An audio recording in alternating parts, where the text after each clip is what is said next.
Pertama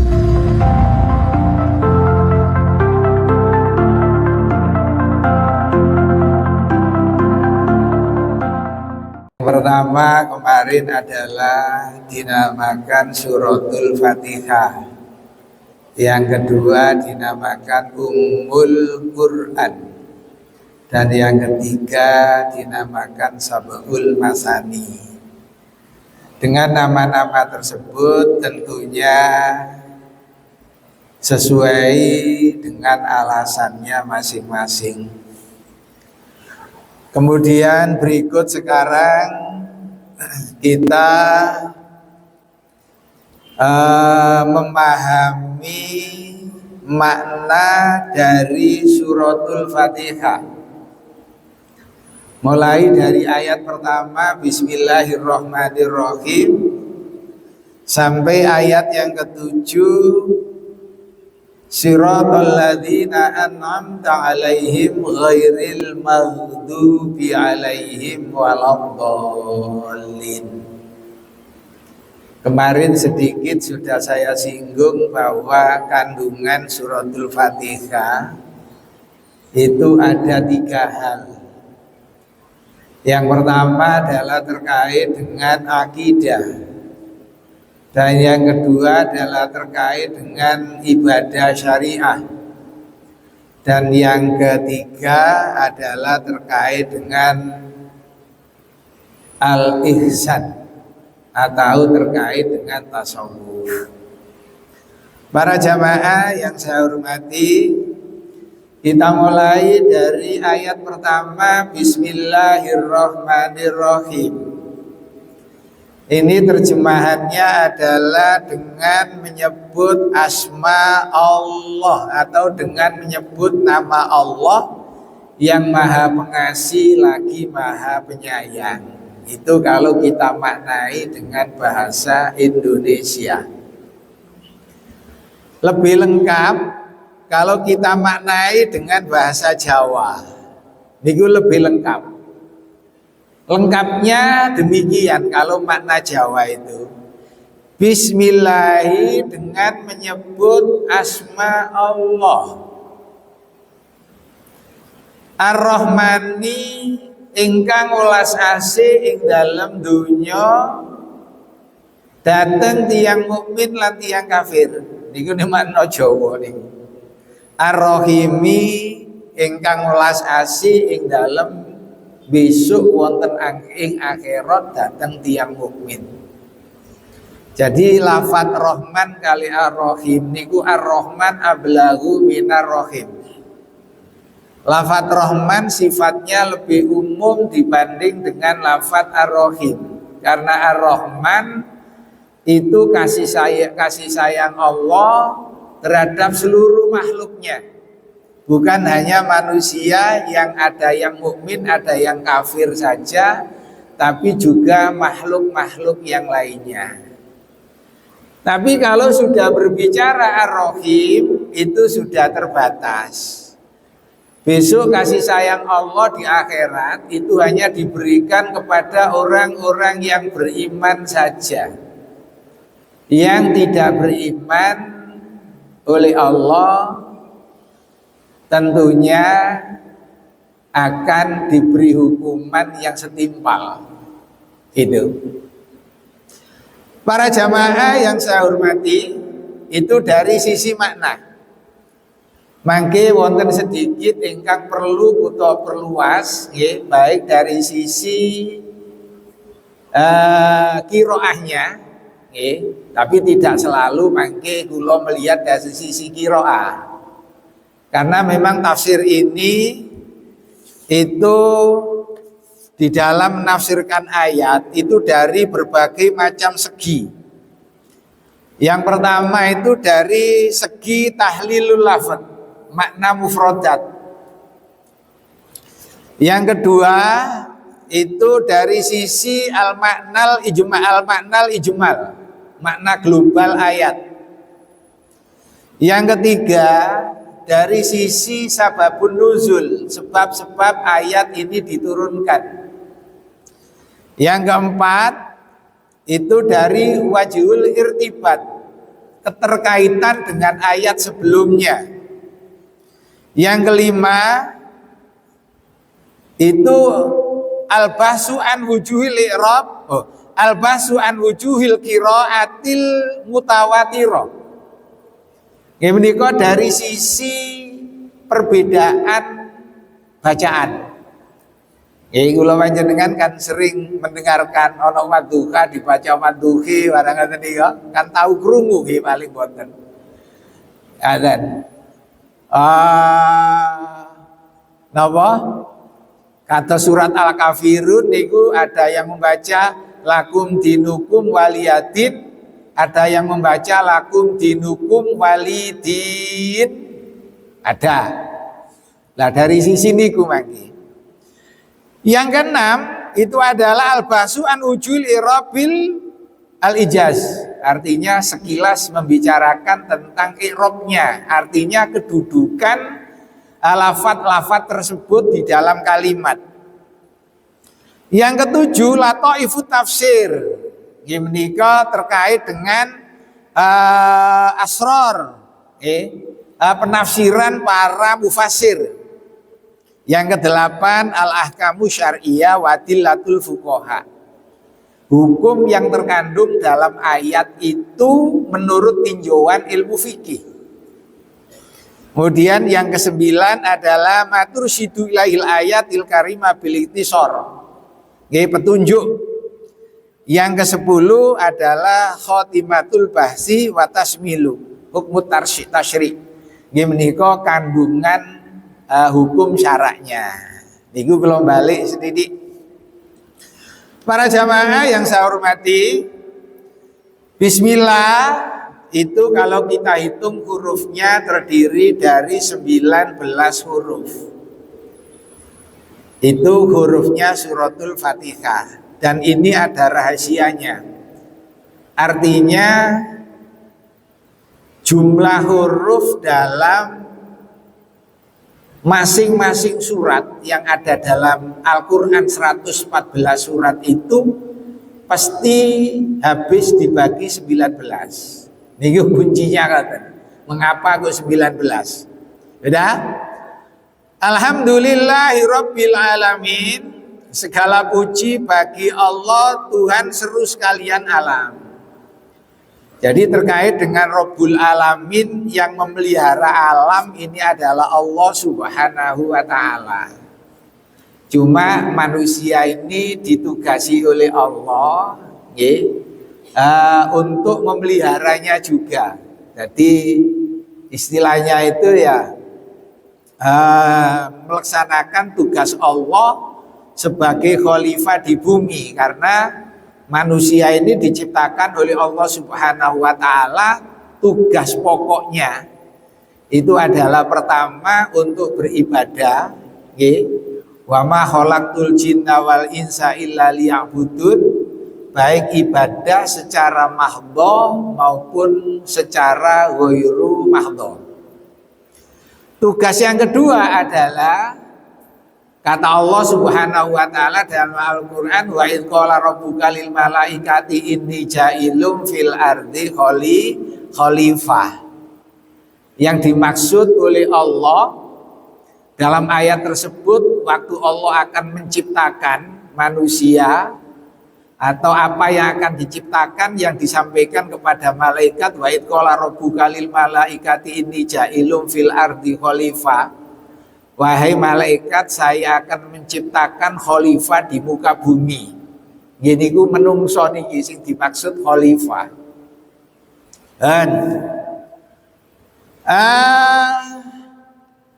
Jadi Rabbil Alamin yang memelihara, yang mengatur alam jagat raya niki adalah Allah Subhanahu wa Ta'ala. Ya, itu Allah Subhanahu wa Ta'ala. Lajeng ayat berikutnya Ar-Rahmanir Rahim, yang Maha Pengasih lagi Maha Penyayang. Niku pun teng Ar-Rahmanir Rahim tadi sudah. Ya, Ar-Rahmanir Rahim. Kemudian dilanjutkan Maliki Yaumiddin. bahwa Allah Subhanahu wa taala itu adalah yang merajai besok pada hari akhir. Terkait dengan lafadz Maliki Yaumiddin ini ada dua qiraah. Ada dua qiraah. Kan wonten qiraah sab'ah nih. Qiraah sab'ah. Jadi Maliki niki ada dua macam bacaan. Ada yang membaca panjang Maliki Yaumiddin. Ada yang membaca pendek Maliki Yaumiddin. Kalau menurut Imam Asim, Imam Kisai dan Imam Yakub dalam qiraah, niku beliau-beliaunya niki membaca panjang Maliki Yaumiddin, dibaca panjang. Tapi selain beliau niku dibaca pendek Maliki. Dan di antawisipun yang membaca pendek adalah Imam Nafi'. Imam Nafi' niki makbaroi tenggene Madinah teng Bakek. Jejer kali sedereke Sayyidina Ali. Nggih menika Ukel. Jadi Sayyidina Ali niku kagungan derek jaler namine Ukel. Niku makame jejerane Imam Nafi'. Imam Nafi' niki ahli qiraah. Imam Nafi'. Wonten maneh malih Imam Ibnu Katsir Al-Makki. Ada lagi Abu Amr. Ada lagi Ibnu Amir. Ada lagi Hamzah Al-Kufi, ada lagi Abu Ja'far, ada lagi Imam Khalaf. Itu mereka membaca Maliki, dibaca pendek. Dari sisi makna, niku ada yang mengatakan sama maknanya, baik dibaca panjang maupun dibaca pendek, ada yang mengatakan sama. Dibaca Maliki Yaumiddin, dibaca Maliki Yaumiddin, niku sama. Gitu. Tapi ada yang mengatakan bahwa dibaca Maliki dengan Maliki itu beda. Kalau dibaca Maliki itu dari lafadz milkun. Boten milku minumane lari-lari niku. Boten milku minuman susu niku. Dibaca Maliki niku dari kata milkun. Milkun niku artinya memiliki. Memiliki. Itu. Tapi kalau dibaca pendek Maliki niku dari kata mulkun, raja. Loh, memiliki dengan raja apa bedanya? Niku wonten sing mengatakan sama, wonten sing mengatakan berbeda. Yang mengatakan beda kalau Maliki dari lafadz milkun, kalau Maliki dari lafadz mulkun. Maknanya beda. Kalau Malik itu yang memiliki. Tapi kalau Malikun itu adalah raja. Bedanya raja mbak pemilik sopo, nopo. Kalau pemilik tentunya yang memiliki. Jadi kalau raja itu pasti pemilik, tapi pemilik belum tentu jadi raja. Itu bedanya tengeriku. Nah, lajeng dos pundi menghadapi perbedaan bacaan menurut Imam Qiraatul Asharat. Niki nek waktu kula ngaos tenggene Yai Basori Alwi sing nembe sedo. Niku dawuh ngeten.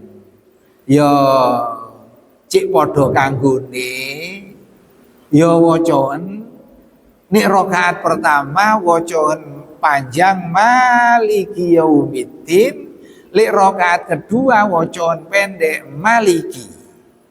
Niku dari sisi biar sama-sama digunakan. Tapi nggih wonten malih wis gak usah perbedaan itu gak usah dimunculkan, baca panjang saja. Alasannya gitu Pak Gian. Soalnya dibaca panjang ambek dibaca pendek itu ganjarannya kacek 10. Soalnya maca Quran niku sak huruf itu kan satu huruf itu pahalanya 10. Jadi gini diwaca Maliki Yaumiddin dengan dibaca Maliki Yaumiddin selisih 10 derajat, 10 kebaikan. Wonten sing ngoten. Nggih monggo saja. Nggih monggo saja. Jadi ana sing diwaca karo-karo, rakaat pertama diwaca panjang, rakaat kedua diwaca pendek. Jadi umpama jenengan niki lajeng pirsa ngoten, nggih monggo. Oh, berarti iku koyok sing disampaikan Pak Sudi waktu pengajian bahwa lafadz maliki itu bisa dibaca pendek maliki. Berarti iki berarti nganggo karo-karone. Lha kula panjenengan menemukan imam diwaca panjang karo. Oh, berarti hemat pahala. Kacek 10, lumayan. Soalnya Al-Qur'an niku nggih ya dibaca niku satu huruf pahalanya minimal 10. Loh berarti ada yang enggak 10 Pak Sudi ada. Quran itu kalau dibaca tanpa wudhu, misalnya yang hafal-hafal Quran tanpa wudhu, tanpa pegang Al-Quran, tanpa melihat Al-Quran, niku moco sak huruf pahalanya 10. Tapi umpama mau berwudhu dulu, mau bersesuci dulu dari hadas kecil, itu pahalanya menjadi 25 per huruf. Tapi kalau Quran itu dibaca dalam posisi sholat dan sholatnya dengan duduk, niku pahalanya satu huruf itu 50. Tapi kalau Quran itu dibaca dalam posisi sholat dan sholatnya itu berdiri, itu satu hurufnya pahalanya 100. Milo Kanjeng Nabi niku nik sholat tapi mboten jamaah lho nggih. Lek Kanjeng Nabi niku salat piyambakan malam hari. Niku nek maca surat panjang-panjang. Jenengan kula critani, nggih teng hadis niku didhawuhaken. Nggih sing crita niku sahabat Ibnu Mas'ud. Niku natos nderekaken Kanjeng Nabi salat malam. Rakaat pertama niku mantun maos Fatihah itu membaca surat Al-Baqarah sampai selesai. Ibnu Mas'ud menganggap bahwa setelah selesai surat Al-Baqarah itu akan ruku. Ternyata dilanjut surat Al-Imran. Al-Imran selesai. Ternyata beliau boten ruku, lanjut surat An-Nisa. Lek kula panjenengan mboten ngoten. Nggih surat sing ndek-ndek mawon nggih surat Al-Kafirun kali Al-Ikhlas. Lek salat malam nggih surat sing pendek jeneng cepet mari. Tapi lek Kanjeng Nabi ngoten. Saling ini mau di samping memang pahalanya niku besar nggih. Kalau Quran itu dibaca dalam kondisi sholat dan sholatnya itu berdiri, memang satu hurufnya 100. Di samping itu, di saat kula panjenengan membaca Al-Quran itu kan kados dialog kelayan Allah Subhanahu wa taala. Lha niku dinikmati. Milane betah suwe wong menikmati soalé. Lah kula panjenengan kan ndak. Lek salat itu yang terbayang adalah cepet nang mari. Yang terbayang niku ngoten. Salat iki cepetan nang mari. Mulane dijak maca surat rada dawa titik niku pun gremeng. Dawane si surat iki. Padahal kula panjenengan makmum mirengaken imam maos surat niku ya oleh pahala, ngrungokno iku oleh pahala. Nggih, sama-sama dengan yang membaca. Nggih, ngrungokno. Nah, men niku terkait dengan Maliki Yaumiddin. Jadi boleh dibaca panjang Maliki menurut Imam Asim, Imam Kisai dan Imam Yakub. Untuk menurut imam yang lain membacanya pendek. Terus nek solusi guru kula niku wau guru ngaji Yai Pak Sori Alwi niku diwaca gantian ngoten terus. Tapi mboten nggih mboten napa-napa. Nggih, termasuk wadal niku Mbah Bisri ya, Mbah Bisri niku pernah mbah kula niki, Mbah Bisri karo ya niku. Niku ngoten. Wis gak diwaca panjang karo ae, soalnya lumayan oleh 10. Nggih, mboten napa-napa, nggih. Kemudian dilanjutkan ayat, iyyaka na'budu wa iyyaka nasta'in. Lah nggih, ngeten niki, panjenengan Al-Quran itu susunan kalimatnya itu saja termasuk mukjizat. Nggih. Terus wonten kalimat-kalimat maf'ulnya didahulukan, boten nak budu iyaka wa nasta'inu iyaka, nggih. Tapi iyaka nak budu wa iyaka nasta'in, nggih, mendahulukan maf'ul niku berfaedah lil ikhtisos. Jadi kula panjenengan menyembah itu hanya kepada Allah Subhanahu wa taala. Kita memohon pertolongan itu juga hanya kepada Allah Subhanahu wa taala. Nah itu tadi iyyaka na'budu wa iyyaka nasta'in. Jadi iyyaka kepadamu ya Allah na'budu kami menyembah, wa iyyaka lan kepadamu ya Allah nasta'inu kami mohon pertolongan. Jadi kita menyembah ya kepada Allah lillah, kita mohon pertolongan ya hanya kepada Allah. Jangan menyembah kepada selain Allah. Ya. Jadi ini menunjukkan bahwa kita beribadah itu hanya kepada Allah. Jadi lillah nih wau mulane tiap akhir niat niku wonten lillahi ta'ala, hanya karena Allah, tidak karena yang lainnya. Lillah. Ya. Bukan li ghairillah. Nah, kalau li ghairillah niku nggih benjing wonten kersane Allah Subhanahu wa taala, waktu dihisab kemudian dia mohon imbalan pahala dari Allah, nggih diusir. Loh, kamu kok minta pahala ke saya? Kata Allah, ya mintalah kepada orang yang waktu kamu beribadah menjadi tujuan kamu. Kamu dulu waktu ibadah itu hanya ingin dipuji orang, hanya ingin disanjung-sanjung orang, hanya ingin dikatakan bahwa ibadahnya khusyuk dan lain sebagainya. Kamu tidak karena saya, kata Allah. Ya carilah imbalan dari mereka yang kamu tuju waktu ibadah. Ya sapa? Mboten oleh napa-napa. Akhire wong sing iso balas niku namung Allah benjing teng akhirat. Nggih menungso ya wis urusane dhewe-dhewe. Nggih. Menungso urusane dhewe-dhewe aja apa-apa memberikan imbalan kepada orang lain, wong ngurusi awake dhewe sak bingungan. Lah gitu. Jadi niku iyyaka na'budu wa iyyaka nasta'in. Dan cekak-cekak mawon. Mangke baru kita bahas dari sisi fikihnya. Fikihnya mangke niku bismillah iku termasuk ayat suratul Fatihah napa mboten dan seterusnya. Niki tasih dawa bahasan Fatihah niki. Ingkang ingin saya sampaikan adalah ayat yang ke-6.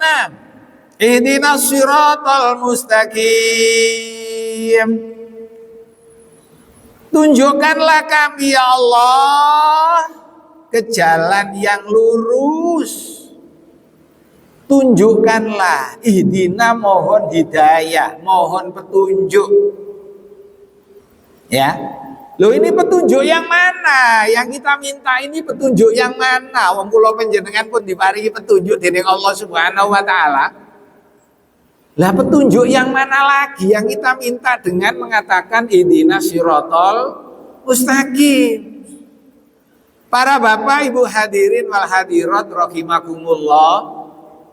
Kalau kita baca dalam tafsir Al-Maraghi, tafsir Al-Maraghi dalam menafsiri ayat ihdinas siratal mustaqim, niku ternyata hidayah Allah niku wonten 5 macam.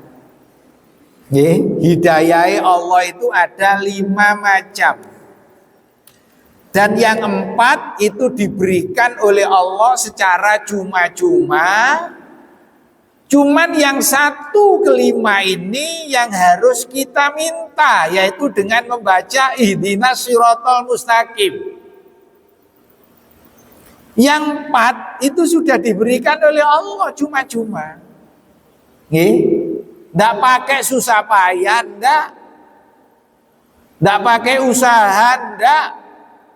Tapi sing kelima niki mawon, niku sing kula panjenengan kudu bersungguh-sungguh dalam memintanya. Wonten ayat nika, walladzi a'udzu billahi minasyaitonir rajim, walladzina jahadu fina lanahdiyannahum subulana. Niki termasuk. Nggih, dadi kudu temenanan, harus sungguh-sungguh. Ya, memohonnya kepada Allah Subhanahu wa taala, nggih. Niku mangke lajeng baru Allah akan memberikannya.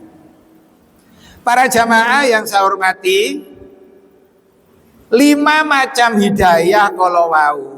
Itu yang pertama adalah hidayatul ilham.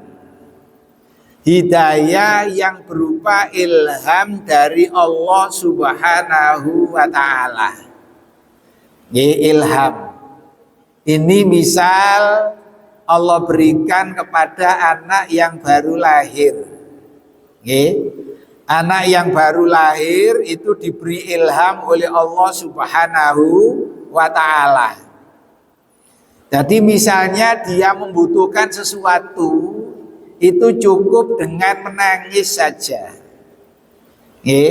Dia belum bisa, matanya saja juga belum berfungsi, telinganya juga belum bisa berfungsi, baru tangisannya, tapi sudah bisa merasakan lapar, bisa merasakan haus.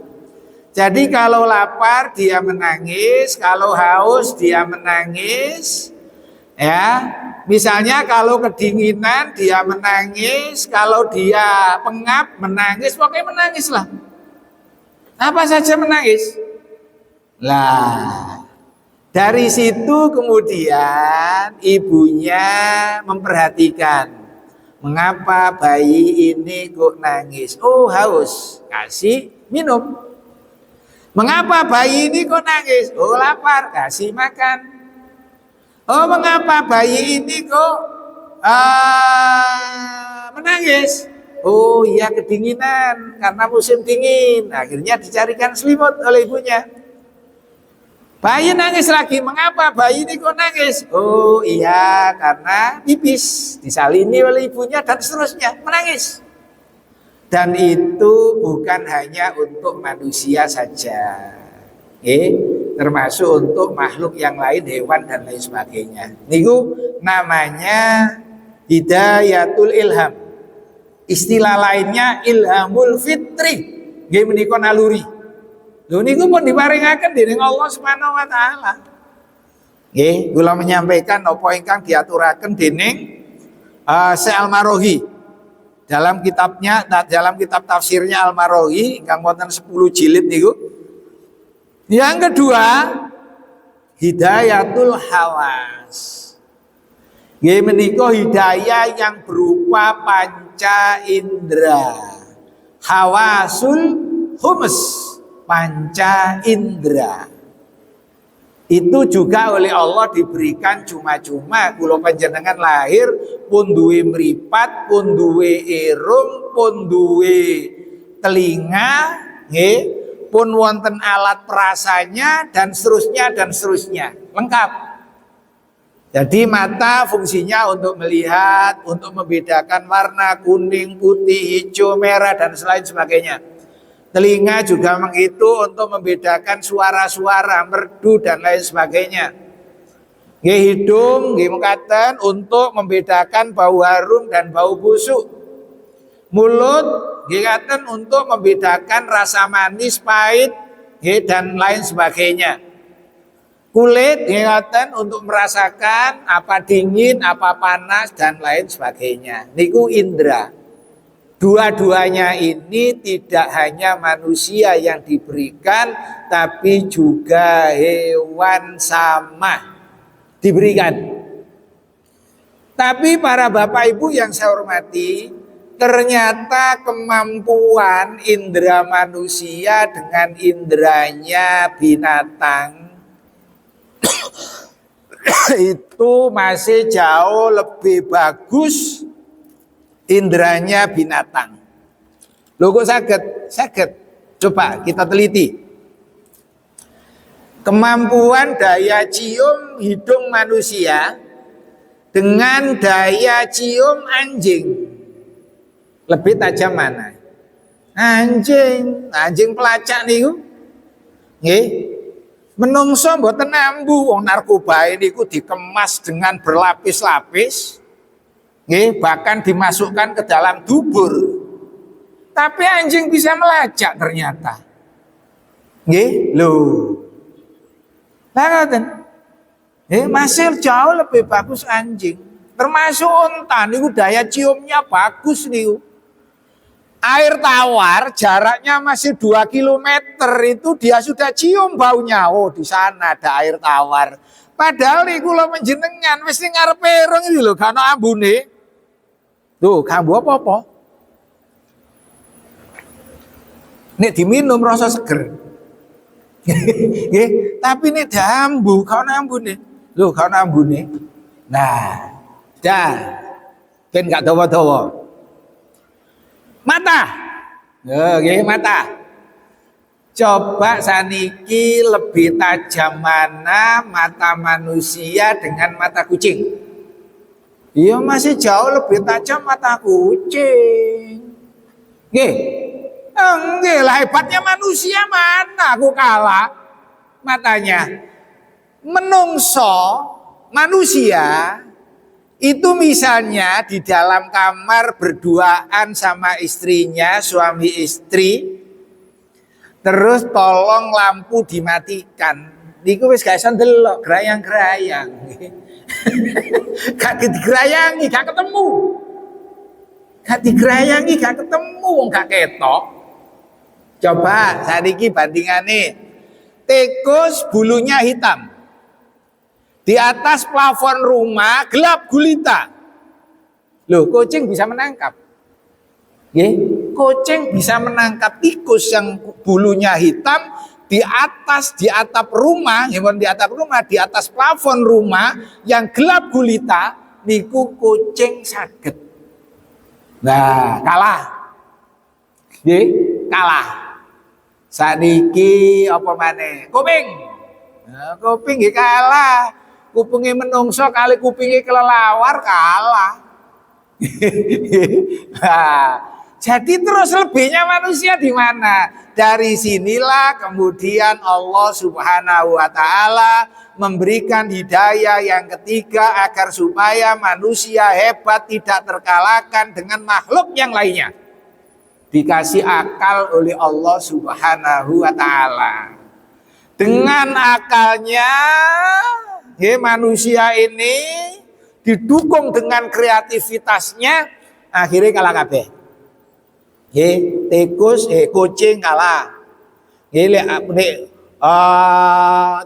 Kucing hanya bisa melihat tikus hitam di atas plafon rumah, dengan jarak yang begitu dekat. Kalah mbek menungso. Nggih, menungso di Arab Saudi ngriko saged delok lewat TV nggih. Lah kan dari rekayasa akal. Dengan TV Jakarta bisa dilihat dari sini. Bisa dilihat dari kamar rumahnya. Tuh, nggih niku dengan rekayasa akalnya. Nggih, telinga nggih ngoten. Oh, iki keluargae sing wis lunga haji balak-balik nelpon mawon kok nggih. Caranya Arab Saudi ngriki niki lho, krungu. Dan mata wis hebat. Hidung nggih kalah nggih. Nggih, manusia hebat dengan akalnya. Namun para Bapak Ibu yang saya hormati, sehebat-hebat akal manusia masih terdapat kelemahan-kelemahan dan kekurangan-kekurangan. Kekurangannya apa? Manusia akalnya tidak bisa menjangkau manusia ini asalnya dari apa dan kembalinya kemana. Akal tidak bisa jawab. Tidak bisa jawab. Yang menjadikan manusia hidup bahagia itu apa? Gak bisa. Akali gak iso. Mulane ambek Allah Subhanahu wa taala diberikan hidayah yang keempat gratis. Nggih menika adin agama atau asyara'i syariat atau ar-risalah. Al-Qur'an diandhapaken dening Allah Subhanahu wa taala. Kasih Al-Qur'an. Di situ memuat berbagai macam hal, menerangkan awal mula manusia sampai perjalanannya nanti terakhir ke akhirat. Surga atau neraka diterangkan dalam Al-Qur'an. Dan berbagai macam yang lainnya. Lah niku gratis kula panjenengan kari maca terus kari memahami isinya. Nggih kados ngaji ngeten iki ngaji tafsir. Dadi kula panjenengan ngaji tafsir niku loro. Nggih ngaji tafsir Ibnu Katsir kali ngaji tafsir terbatas ayat, nggih ayat ahkam mawon. Soale ayat Al-Qur'an niku kan isinya niku macam-macam. Wonten akidah, nggih, wonten ibadah, muamalah, nggih, wonten akhlak, wonten hukum, wonten sejarah, wonten ilmu pengetahuan dan teknologi, nggih. Lah niku termasuk kandungan ayat-ayat Al-Qur'an ya. Ini yang diambil hanya yang terkait dengan masalah hukum saja. Dah, hidayah yang terakhir yang harus kita minta kepada Allah dengan ihdinas siratal mustaqim nggih menika al-mauna wat taufiq, pitulungipun Allah. Nggih. Niki mangke monggo dibedakan, nggih, monggo dibedakan. Dipitulung, nggih, pitulung. Nggih. Terkait dengan hidayah niki pitulung, nggih. Tadi kula panjenengan saged nglampahi sae, ini ku atas pitulungipun Allah. Nggih. Ngeten. Kula natos mirengaken ceramahe Pak Yai sinten ngaten, nggih. Niki membedakan antara orang yang jauh dan dekat dengan masjid. Antara orang yang dekat dengan jauh dengan masjid. Wonten tiyang niku daleme cedhek masjid. Tapi opo-opo angel nanggone masjid. Sementara ada yang rumahnya jauh dari masjid, cirajine ning masjid. Coba niku napa sing membedakan coba? Sehat ya padha sehate. Lanang ya padha lanange. Nggih. Ngaten, coba sing membedakan niku napa? Nggih, kuat nggih padha kuwate. Nggih, dahar nggih padha nasinya. Minum nggih sama air putihnya. Sing bedakno niku taufikipun Allah, maunai Allah. Sing siji oleh maunai Allah, di samping krungu azan iku panggilan salat niku dilala. Tapi terus grenjete ati berangkat niki maunai Allah. Nggih. Niku. Dadi nek wis ana dilala, hidayah dilala rupa azan niku terus paham bahwa itu panggilan salat, terus atine gembrenjet wudu-wudu budal niku maunai Allah nggih menika ihdinas siratal mustaqim. Padahal itu nggih niku kula paring contoh nggih kados sahabate Kanjeng Nabi wonten namine sahabat Sa'ban. Nggih niku omahe teko Masjid Nabawi niku perjalanan niku 2 jam. Nggih, mlaku niku 2 jam. Lho, ngoten niku iso jamaah aktif tiap waktu. 2 jam mlaku waduh soalé. Lah niku nek mboten oleh taufikipun Allah, pitulunge Allah yo mboten kinten. Wong kadang-kadang kari jangka tok mawon mboten saged kok nggih. Nggih, kari jangka beberapa jangka niku mawon lho angel. Nek mboten angsal hidayah Allah sing rupa taufik utawa maunaipun Allah. Lah niki ingkang waladina jahadu fina lanahdiyannahum subulana. Nggih diseringi mawon ya Allah ihdinas siratal mustaqim ya Allah. Sampeyan paring petunjuk dateng kula ya Allah, dateng ratosan ingkang leres mantun. Pun para jamaah ingkang kalih alhamdulillah wektalipun sampun cekap. Monggo sareng-sareng diakhiri kelayan maos doa kafaratul majlis.